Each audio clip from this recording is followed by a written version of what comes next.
మహబూబ్ నగర్ జిల్లా మరిపెడ మండల కేంద్రంలో తన అద్భుతమైన పెయింటింగ్ కళా నైపుణ్యాన్ని లావణ్య ప్రదర్శించింది. బండరాళ్లని తన క్యాన్వాస్గా ఎంచుకొని సజీవ దృశ్యాలను ఆవిష్కరించింది. సుమారు 40 బండరాళ్లపై అడవి జంతువుల బొమ్మలను జీవం ఉట్టిపడేలా చిత్రించింది. పెద్ద పెద్ద బండరాళ్లతో ఉన్న ప్రదేశాన్ని పిక్నిక్ స్పాట్గా మార్చి అందరి మన్ననలు పొందుతోంది.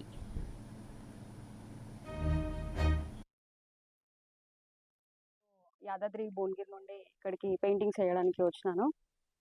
రీసెంట్గా నేను ఇక్కడ రాక్ స్టోన్స్ మీద పెద్ద పెద్ద రాక్ స్టోన్స్ మీద ఎవరు చేయని విధంగా, ప్రపంచంలోనే ఎవరు చేయని విధంగా చాలా ఎక్కువ స్టోన్స్ మీద రిస్క్ తీసుకొని చాలా టెంపరేచర్ని కూడా బేర్ చేసి మినిమం ఒక 46 డిగ్రీస్లో కూడా మేము ఇక్కడ పెయింటింగ్స్ వేయడానికి వచ్చినాం. మేము ఇక్కడ మా ఇన్స్పిరేషన్ ఏంది అని అంటే సొసైటీకి యూత్కి మెయిన్గా సొసైటీలో ఉన్న మెయిన్గా యూత్కి ఎట్లాంటి అంటే నన్ను నేను ఒక ఎగ్జాంపుల్గా అయ్యి నేను వాళ్ళకి చూపెట్టాలి. అంటే ఏ విధంగా అంటే ఎంతసేపు ఎంతసేపు గవర్నమెంట్ జాబ్లు లేకపోతే అక్కడ జాబ్ సంపాదించాలా, ఇక్కడ జాబ్ సంపాదించాలా అని అన్నట్టు కాకుండా వాళ్ళకి వాళ్ళు ఓన్గా ఆలోచించి వాళ్ళకి ఎట్లాంటి అయితే ప్యాషన్స్ ఉంటాయో, వాళ్ళకి ఎట్లాంటి ఆలోచనలు ఉంటాయో, ప్రతి ఒక్క మనిషి డిఫరెంట్గా యూనిక్గా ఉంటాడు. వాళ్ళకున్న ఆలోచనలని భయం లేకుండా వాళ్ళని వాళ్ళు ఎక్స్ప్రెస్ చేసుకోవాలి అనేది నేను వాళ్ళకి ఎంకరేజ్ చేస్తాను. అది నా త్రూలో నన్ను నేను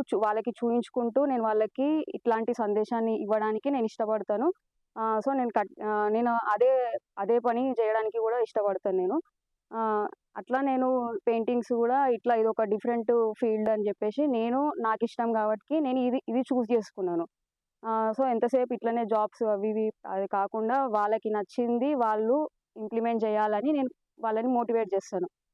ఎట్లా అంటే లైక్ సొసైటీలో ఏదైనా ప్రాబ్లం ఉంటే దానికి సొల్యూషన్స్ తీసుకురావడము, ఆ విధంగా వాళ్ళు ఆలోచించి స్టార్టప్ ఐడియాస్తోని కొంచెం కొత్తగా ఆలోచించి ముందుకు పోతే మన భారతదేశంలో ఉన్న యువత అనే మనకి డెవలప్డ్ కంట్రీ అవ్వడానికి మనకి 2047 వరకల్లా మనకి యూస్ఫుల్ అవుతుంది అని నేను గట్టిగా చెప్తాను. నేను అంటే చిన్నపిల్లలు బాగా అట్రాక్ట్ అవుతారు. ఆర్ట్ యొక్క వాల్యూ అనేది సొసైటీలో ఎంత వీలైతే అంత పెంచాలి అనే ఉద్దేశంతోనే దాంతోని ఎట్లాంటి ఉపయోగాలు అంటే క్రియేటివ్ స్కిల్స్ అనేటివి పిల్లలకి బాగా పెరిగిపోతాయి. ఈ కాలంలో సెల్ ఫోన్ పట్టుకోకుండా ఒక 1 మినిట్ కూడా ఉండలేకపోతున్నారు జనాలు. సో దాంతోని వాళ్ళకున్న క్రియేటివ్ స్కిల్స్ అనేటివి దెబ్బతింటున్నాయి. కాన్సన్ట్రేషన్ పవర్ పోతుంది, డెడికేషన్ మిస్ అవుతుంది. సో క్రియేటివ్ స్కిల్స్ ఎందుకు ఇంపార్టెంట్ అని అంటే వాళ్ళకి హెల్దీగా ఉంచడానికి, వాళ్ళని వాళ్ళు లేజీగా అవ్వకుండా ఉండడానికి, ఒకరి మీద డిపెండ్ అవ్వకుండా వర్క్ చేసుకోవడానికి అన్ని విధాల క్రియేటివిటీ అనేది యూజ్ అవుతుంది. అది ఈ కాలం పిల్లలకి ఈ కాలంలో ఈ జనరేషన్కి అది తగ్గిపోతుంది. అట్లాంటి క్రియేటివ్ యాక్టివిటీస్ డిఫరెంట్గా ఉండడము, డిఫరెంట్ ఆలోచనలతో ముందుకు రావడము.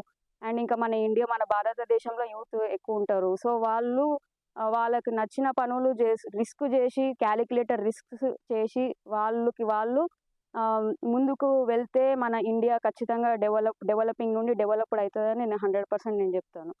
ఒక ప్లానింగ్ ఉన్నది.